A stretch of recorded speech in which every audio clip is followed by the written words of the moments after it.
Film diawali dengan memperlihatkan beberapa pasukan teroris yang sedang membawa para tahanan di sebuah sungai untuk menuju ke sebuah lokasi yang diyakini sebagai tempat eksekusi. Sementara di tempat lain di sebuah markas militer Amerika, di mana di sebuah ruangan pusat kontrol, terlihat seorang kolonel yang terus memantau pergerakan perahu tersebut.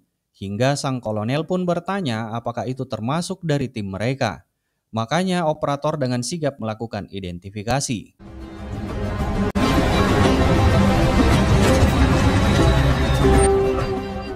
Tak jauh dari lokasi tersebut ternyata juga sudah standby beberapa marinir dari tim sniper yang sedang melakukan pengintaian terhadap pasukan teroris tersebut.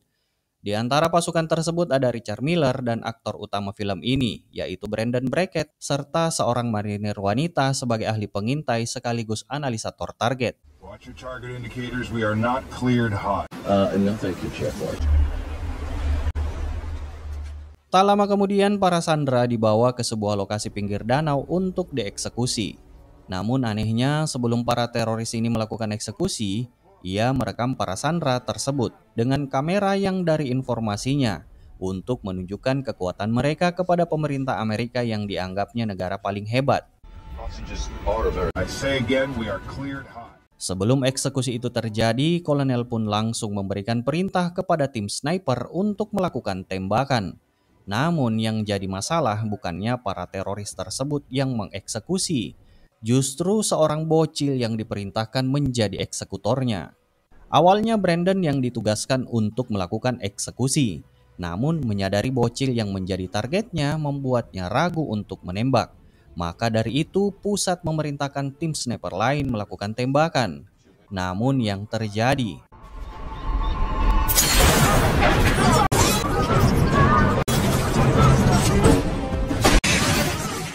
ternyata tembakan tadi meleset hingga kantor pusat terpaksa mengirim 2 helikopter dari tim Pegasus terbang ke lokasi untuk memberikan bantuan serta menghabisi para teroris di sana. Namun tak lama kemudian helikopter terus melakukan pengejaran para teroris yang berusaha kabur dengan menaiki perahu mereka.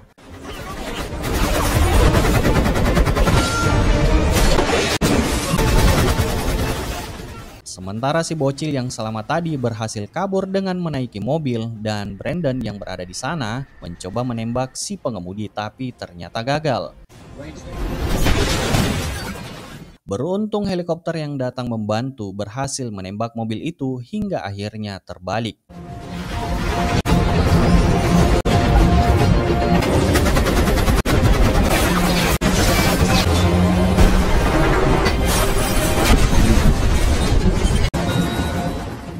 Barulah diketahui bahwa Sandra yang sudah dihabisi oleh teroris tersebut ternyata seorang dokter anak yang selama ini merawat warga desa. Sementara pemimpin tim, Richard Miller, kemudian menegur Brandon karena ia sudah melanggar perintah akibat keraguannya mengeksekusi target. One bite at that apple. You got it? Adegan kemudian beralih ke Istanbul, Turki, di mana tim penembak jitu itu tampak menikmati waktu liburan dengan santai. Namun berbeda dengan Brandon yang masih diliputi rasa bersalah akibat kegagalan pada misi sebelumnya. Rekan-rekannya kini sering memanggilnya junior, sebutan yang membuatnya tersinggung. Maka dari itu Brandon memilih menjauh dan menyendiri dari sana. Namun tak lama kemudian tiba-tiba pandangannya tertuju pada seorang wanita cantik yang membuatnya penasaran. Dan ketika wanita itu beranjak pergi, Brandon pun memutuskan untuk mengikutinya.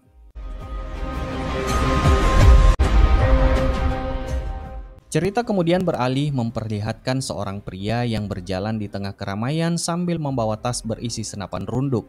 Tak lama kemudian ia menaiki sebuah gedung untuk mencari posisi strategis.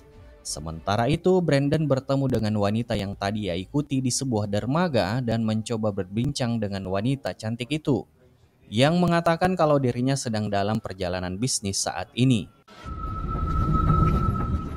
Di sisi lain, pria bersenjata tadi mulai menyiapkan senjatanya yang ternyata tidak lain Brandon lah yang menjadi targetnya. Namun saat ia hendak menekan pelatuk, tiba-tiba terungkap kalau pria yang menembak pembunuh bayaran tadi bernama Mayor Bidwell. Ia pun segera menelpon Brandon dan memintanya untuk menemuinya di sisi selatan jembatan dalam waktu 20 menit kemudian. Hey, Gunny. Sementara Brandon yang ingin menyapa si wanita yang tadi bersamanya tiba-tiba sudah menghilang. Usut punya usut, maksud Bidwell menyuruh Brandon bertemu adalah ia ingin menyampaikan bahwa ada seseorang dari Suriah yang dikirim untuk membunuhnya dengan imbalan 150.000 euro. Namun hal itu sudah ia tangani. Setelah mengetahui hal tersebut, Brandon kemudian menjelaskan bahwa akibat kegagalan misinya kemarin, atasannya Miller rencananya akan menurunkan jabatannya. Namun Bidwell tetap menyemangatinya agar ia tidak berputus asa. After watching through Reddit, I hesitate. But don't let imperfection. This is the job. Beberapa saat kemudian terlihat si kolonel menemui Mayor Bidwell dan timnya untuk memberikan misi baru, yaitu menjaga jalur pipa gas Trans Georgia. How'd it go? Namun di tengah pertemuan itu muncul sosok wanita yang bernama Robin Slater. Tak lain adalah wanita yang bertemu dengan Brandon sebelumnya. Dan diketahui kalau ia bekerja pada pusat koordinasi militer sipil. Kolonel juga memperkenalkan tim lain bernama Sergei Babayev yang nantinya akan menjadi penghubung mereka dengan pasukan Georgia. Colonel Sergei Bobby is on with Georgian Army.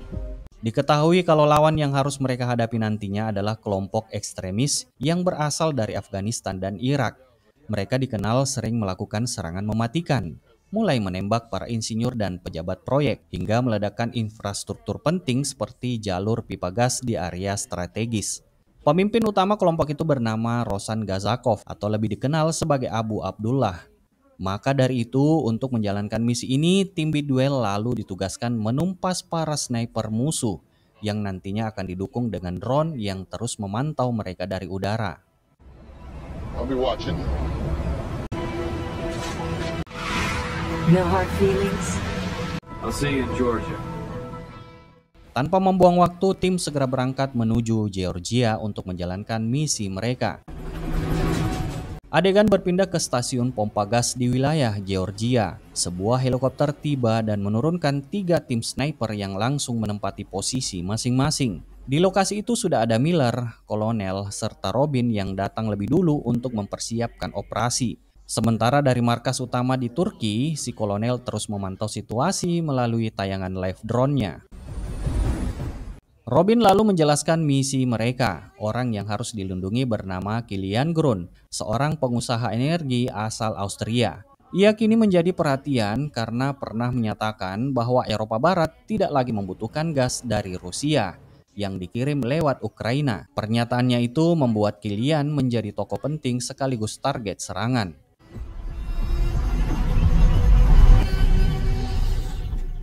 Menurut informasi, malam harinya ia akan mengadakan pertemuan dengan para ketua suku untuk membicarakan aturan mengenai hak tanah mereka. Sementara itu, tim sniper juga sudah standby di tempat masing-masing untuk melakukan pengamanan.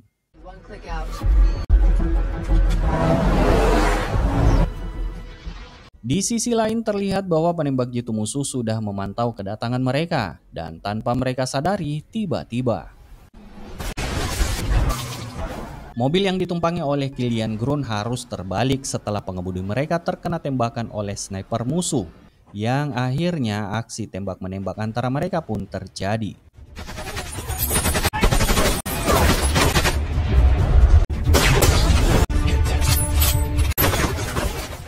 Sementara tim masih berusaha mencari posisi penembak tersebut, satu marinir harus kembali menjadi sasaran tembakannya. Zooming in 500%. Take a closer look, sir. Setelah menemukan lokasi musuh, di markas kolonel segera memerintahkan untuk menembakkan rudalnya menggunakan drone pengintainya. Make it rain. Brandon dan rekannya segera menghampiri Rojas yang terluka akibat terkena tembakan. Namun nampaknya nyawanya sudah tidak bisa diselamatkan.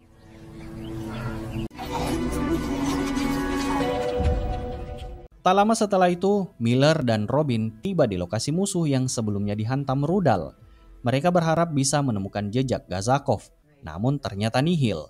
Dan dari sisa peluru yang ditemukan, mereka menyadari bahwa Gazakov menggunakan peluru kaliber 14,5 mm, peluru yang cukup kuat untuk menembus sebuah tank baja. Brandon mulai merasa ada yang tidak beres. Ia yakin Gazakov tidak mungkin tahu posisi mereka tanpa bantuan orang dalam. Ia meyakini kalau tim Georgia lah yang kemungkinan telah membocorkan koordinat pasukan mereka. Makanya Brandon langsung menyampaikan informasi itu di depan Kolonel Babayev, yang akibatnya membuat mereka berdebat dan Brandon yang hampir saja emosi. Beruntung Miller yang ada di sana segera melerai mereka agar tidak terjadi keributan.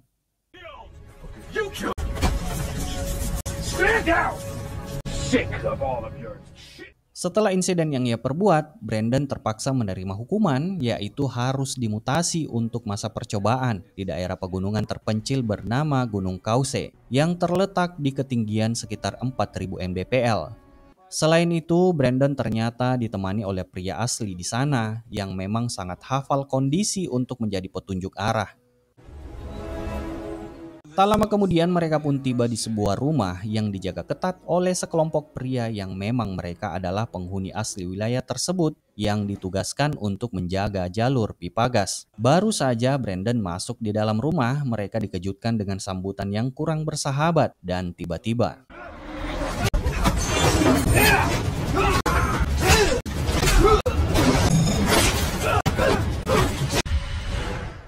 begitu berhasil mengalahkan para penjaga. Brandon terkejut karena bukannya dihabisi. Ternyata semua kejadian itu hanya kesalahpahaman. Rupanya pemimpin wilayah setempat yang bernama Andrei Maskov sempat mencurigai Brandon sebagai pemberontak. Setelah kesalahpahaman itu terungkap, mereka pun menyambut Brandon dengan hangat. Suasana menjadi akrab dan tawa pecah di ruangan ketika Andrei mengetahui bahwa Brandon pernah menantang Kolonel Babayev. Dalam percakapan mereka, Andrei menasihati Brandon agar sebaiknya mengumpulkan bukti sebelum menuduh seseorang. Tak lama kemudian mereka mendapat tugas melakukan patroli rutin untuk mencegah pencurian bahan bakar di jalur pipa. Dan benar saja di tengah perjalanan mereka melihat sekelompok pencuri yang sedang melakukan aksinya. Andrei yang semula berniat menembak para pencuri itu segera dicegah oleh Brandon yang mengusulkan agar mereka ditangkap hidup-hidup saja.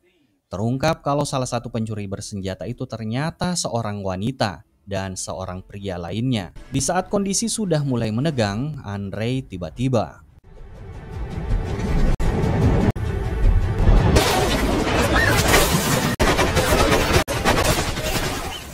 pertanyaannya, kok tega si Andre ini menembak wanita tadi?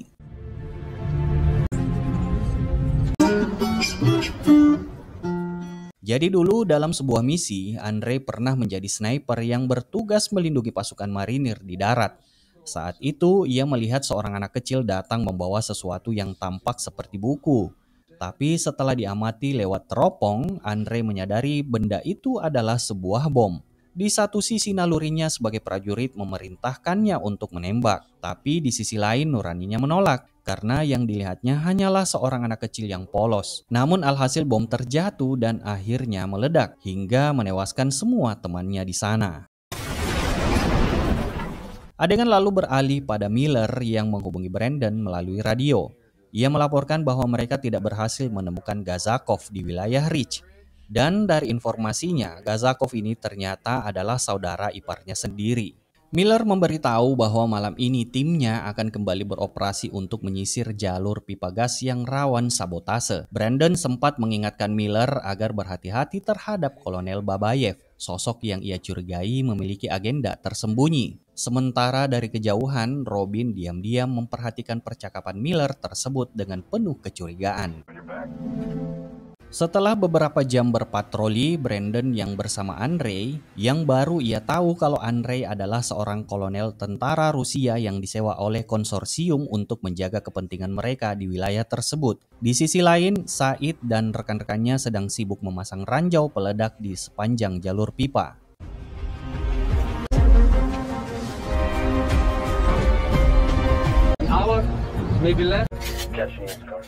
Sementara itu di markas utama, tim sedang menyiapkan persenjataan berat untuk menghadapi kemungkinan serangan dari kelompok pemberontak. Brandon ditugaskan bersama Said sebagai pengintai, sementara Kolonel Andrei dan pasukannya menempati sebuah rumah tak jauh dari posisi mereka.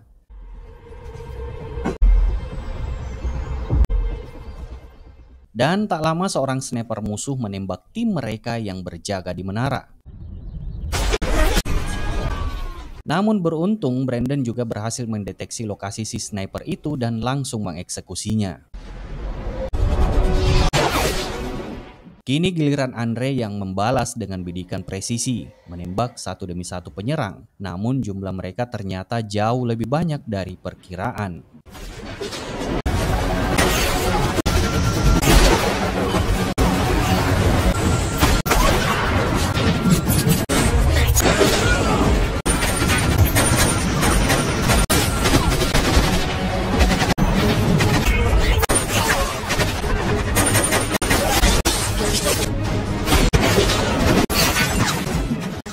Andre berusaha menahan serangan sekuat tenaga, bahkan saking terdesaknya ia memutuskan untuk meledakkan ranjau-ranjau yang sebelumnya telah mereka pasang.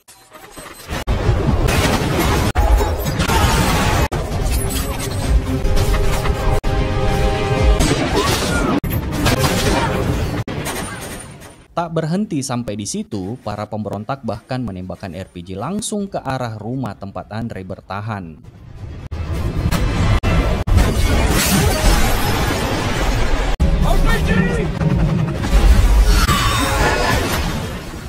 Beruntung Brandon berhasil menghindari serangan RPG. Di sisi lain, para pemberontak berhasil menembus pertahanan dan membantai seluruh tim yang tersisa. Mereka juga membebaskan salah satu rekan mereka yang sebelumnya tertangkap, sementara Andre dibawa keluar oleh para pemberontak untuk dieksekusi.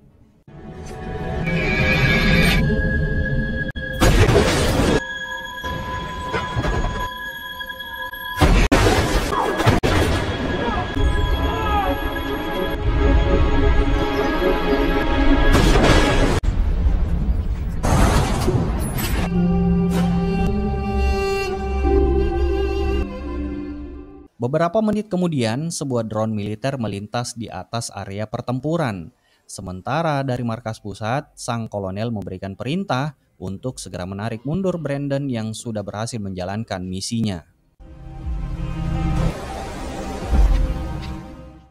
Beberapa hari kemudian, Brandon kembali ke markas militer di Georgia untuk menerima tugas barunya, yaitu menjadi negosiator dan akan dibantu oleh seorang kontak rahasia untuk mempertemukannya dengan Gazakov. Sementara waktu yang diberikan sangat singkat, yaitu hanya 36 jam untuk menuntaskan misi tersebut. Kontak itu ternyata seorang pria buta, misterius namun tampak sangat mengenal Gazakov. Ia bersedia menuntun Brandon menuju lokasi persembunyian musuh agar Brandon bisa menantangnya 1 lawan 1. Sebelum berangkat, pria buta itu menyerahkan sebuah kotak kecil yang di dalamnya terdapat sisa tubuh saudara Gazakov, korban dari serangan rudal beberapa waktu lalu.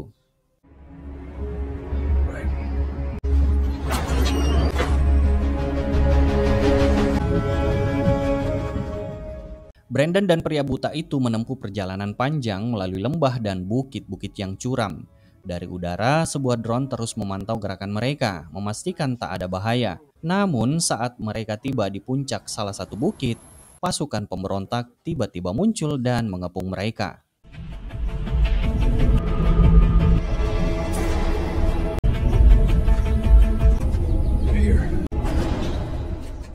Makanya agar mereka aman, si kontak tadi memerintahkan Brandon untuk mengangkat tangannya dan segera memberikan kotak yang mereka bawa.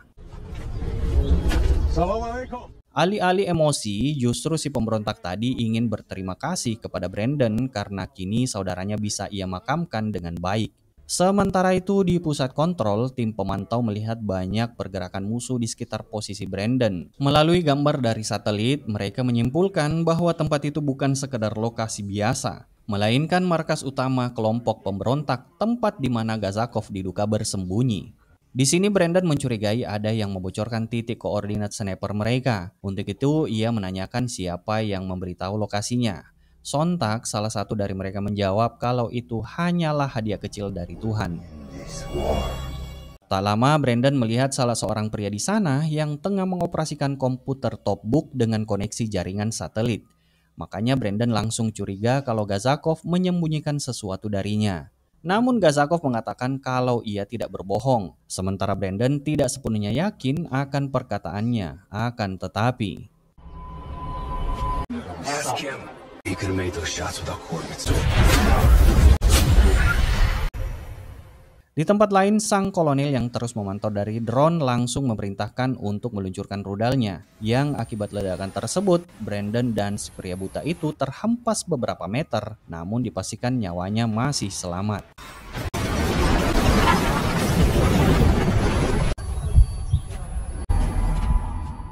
Sesampainya di pusat operasi gas Georgia, Brandon segera melapor kepada Robin dan Kolonel Babayev. Ia menjelaskan bahwa ia sempat melihat seseorang menggunakan komputer satelit genggam, perangkat yang tampaknya sangat penting bagi mereka. Dan pria buta yang bersamanya menambahkan, jika kemungkinan besar pemberontak telah meniru dan membajak jaringan drone militer mereka hingga saat ini. Impossible. Namun tiba-tiba kolonel juga menghubungi Brandon dan Miller secara telekonferensi. Si kolonel terkejut ketika mendengar bahwa Brandon menemui Gazakov sendirian. Ditambah informasi mengenai penggunaan perangkat teknologi canggih dari pemberontak. Makanya kolonel memerintahkan kepada Brandon agar bisa secepatnya menyelesaikan misinya kali ini. Karena seperti biasa kalau gagal, Brandon akan dipindahkan ke Mesir dan dinonjobkan. Sir.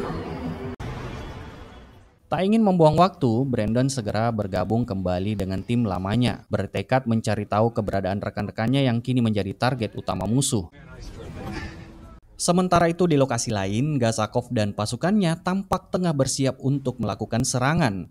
Mereka memanfaatkan komputer satelit genggam untuk melacak posisi pasukan sniper yang sudah terkoneksi dengan drone yang sedang melintas di lokasi target. Makanya ketika drone mulai memantau, disitulah si pembajak juga bisa melihat semua pergerakan tim sniper. Sementara pasukan darat yang sedang berpatroli langsung mereka eksekusi satu persatu tanpa terdeteksi.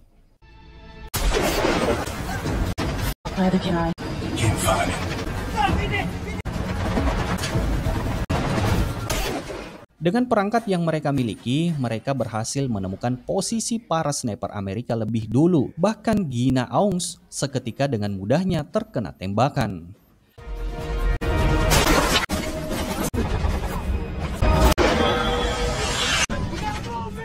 Beruntung Brandon tiba tepat waktu. Ia pun segera memerintahkan timnya untuk melepas rompi taktis mereka. Karena ia menyadari chip GPS di dalamnya telah diretas sehingga mudah dideteksi. Di waktu yang sama, tim lain melakukan penyergapan di tempat Gazakov, namun mereka tidak menemukan siapapun di sana. Saat itulah Kolonel Babayev dan Robin akhirnya menyadari kalau semua yang dikatakan Brandon selama ini benar adanya. Setelah penyergapan sebelumnya gagal, tim kembali bersiap untuk memburu Gazakov dan pasukannya. Dari citra satelit, mereka terdeteksi bergerak ke arah Kobuleti. Dan Intel melaporkan bahwa kelompok itu berencana menyerang stasiun di wilayah tersebut. Menanggapi hal itu, markas langsung merespon dan mengirim seluruh pasukan ke lokasi. Sementara Robin tampak sangat yakin dengan data yang mereka peroleh dari sistem pengawasan. Namun Miller menyadari bagaimana jika memang yang dikatakan Brandon itu benar, di mana pasukan pemberontak sudah meretas sistem pertahanan. Tak ingin buang waktu, Miller dan anggotanya langsung bergerak ke sana tanpa mengaktifkan GPS sedikit pun.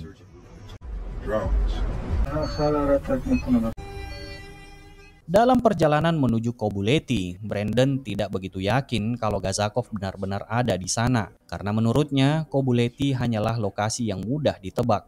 Tidak sebanding dengan pusat pompa gas yang jauh lebih strategis. Ternyata benar, strategi Gazakov pun berhasil. Kelompoknya telah mendeteksi pergerakan pasukan marinir dan menyiapkan jebakan mematikan di sana. Namun Miller yang sudah menebak segera memerintahkan timnya untuk berbalik arah sebelum terlambat. Sekitar 50 pemberontak bergerak cepat, melancarkan serangan besar-besaran ke fasilitas pompa gas. Kolonel dan Robin terkejut karena mereka sudah berada di sana lebih dulu.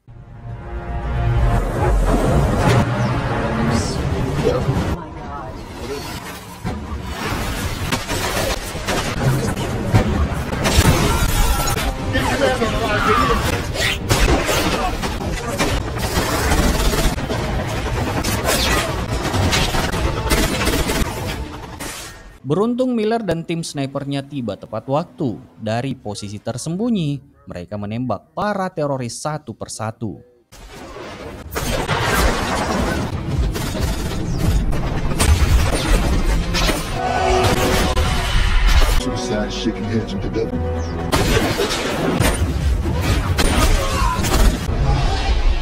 My one.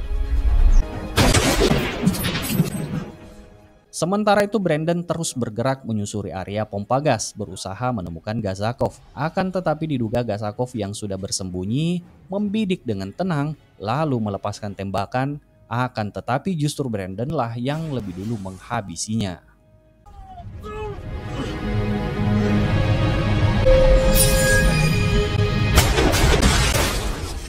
Saat mengetahui pimpinan mereka telah tewas, para pemberontak langsung kabur dari sana. Dan Miller berterima kasih kepada Brandon atas kerjasamanya yang bagus sambil mengucapkan salam perpisahan. See you in the next one.